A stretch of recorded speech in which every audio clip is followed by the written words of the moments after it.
Lectura del Evangelio de nuestro Señor Jesucristo según San Lucas.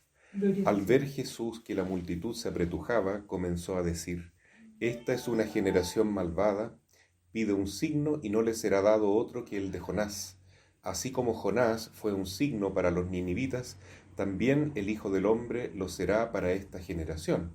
El día del juicio, la reina del sur se levantará contra los hombres de esta generación y los condenará, porque ella vino de los confines de la tierra para escuchar la sabiduría de Salomón, y aquí hay alguien que es más que Salomón. El día del juicio los hombres de Nínive se levantarán contra esta generación y la condenarán, porque ellos se convirtieron por la predicación de Jonás, y aquí hay alguien que es más que Jonás. Palabra del Señor. Gloria a ti, Señor. Cuando Jesús pide que haya confianza y fe para realizar un milagro, es porque ese debe ser el orden correcto de nuestra relación con Dios. Nosotros creemos en el Señor, confiamos en Él, y por eso recibimos signos de su amor, signos de su presencia, milagros incluso, porque en la Biblia los signos son milagros, son gestos divinos para que nosotros podamos crecer en nuestra fe. Pero esa fe implica un acto de voluntad de nuestra parte, de querer creer, de querer entregarnos a Dios, de querer confiar en Él. Por ejemplo, el primer signo que realiza Jesús en las bodas de Caná, por intercesión de la Madre, es para que los discípulos crean en Él. Dice claramente eso el Evangelio.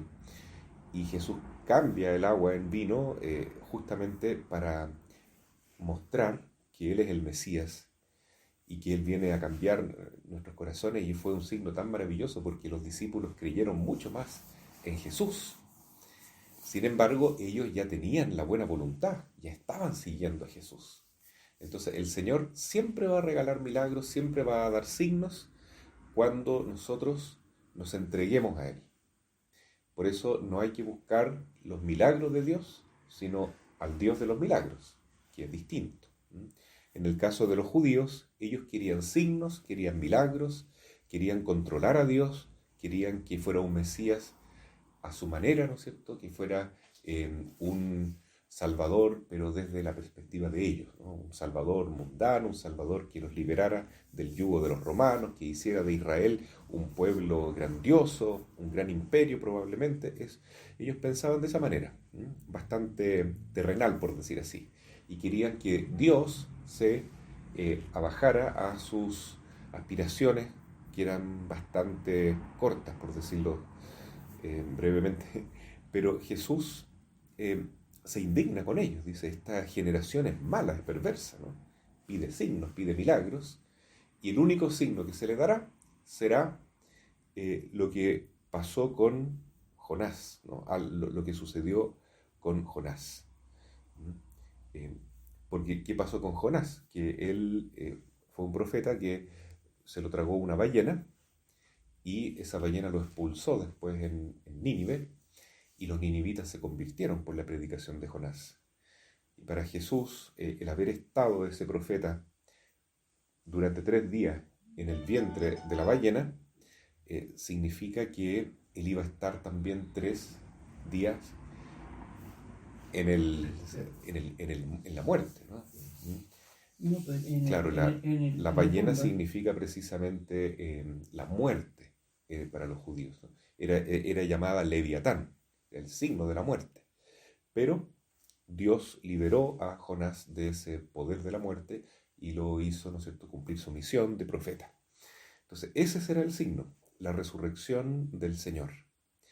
Sin embargo, ¿será que vamos a creer aunque Jesús haya resucitado? No es porque haya signos, no es porque haya milagros que vamos a creer, sino porque nosotros tenemos la voluntad y las ganas de encontrarnos con Jesús. Por eso hay un salmo muy bonito que dice: Señor, muéstrame tu rostro, no me escondas tu rostro.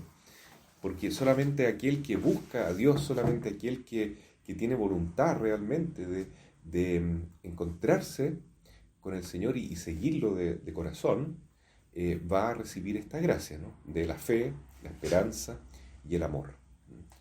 Hay un signo muy bonito en la Capilla Sixtina que pintó Miguel Ángel, en que aparece Dios creando al hombre y Adán aparece apuntando con su mano, pero la mano como que se le cae un poco, y Dios en cambio tiene la mano recta tratando de entrar en contacto con el hombre. Entonces, ese empeño del hombre, del ser humano en general, de acercarse a Dios, de querer ir hacia Él, de dejarse llevar por ese impulso natural que todos tenemos hacia Dios, hacia la santidad, hacia la perfección, pero que a veces es un poquito bloqueado por las tendencias mundanas que tenemos, ¿no? Que son principalmente el orgullo y la soberbia de este mundo, como le pasaba a los judíos. Entonces, eso nos puede pasar a todos en realidad. Por eso el signo que Jesús quiere dar es un signo muy importante, es la Pascua, simplemente, ¿no? Es el acto de la redención. Pero para poder disfrutar, para poder usufructuar de esta bendición, es necesario que uno ponga de su parte, ¿no? Como Adán en esa pintura de Miguel Ángel, que levanta su mano y trata de tocar el dedo de Dios. Es un trabajo de ambas partes, Dios y el hombre. Por eso San Agustín decía, Dios que te ha creado sin tu ayuda no puede salvarte sin tu ayuda. Así es que la fe no es algo que simplemente uno lo reciba porque uno lo quiere y del modo como uno quiera, sino que es poniendo a Dios en primer lugar. No dejar que Dios vaya atrás de nosotros, que nosotros le mostramos el camino, sino todo lo contrario.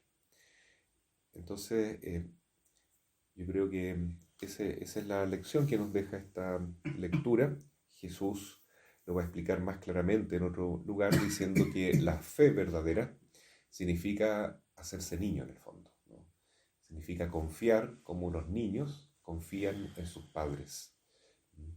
Y el problema que tiene una fe, entre comillas, o una religión que no tiene esa infancia espiritual, es querer justamente controlar a Dios, controlar todo desde la propia perspectiva y no destruir ese ego y ese solipsismo, ¿no es cierto? Ese ¿cómo se dice?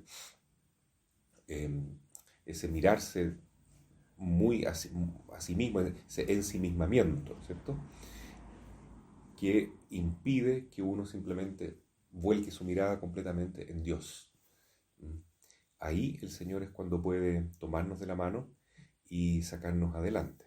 Entonces, lo que deja contento a Jesús es la actitud de los humildes, de los niños, de los pequeños, de los que se reconocen débiles aún en su pecado, y ahí el Señor puede obrar milagros y puede obrar grandes conversiones y puede ir construyendo su reino.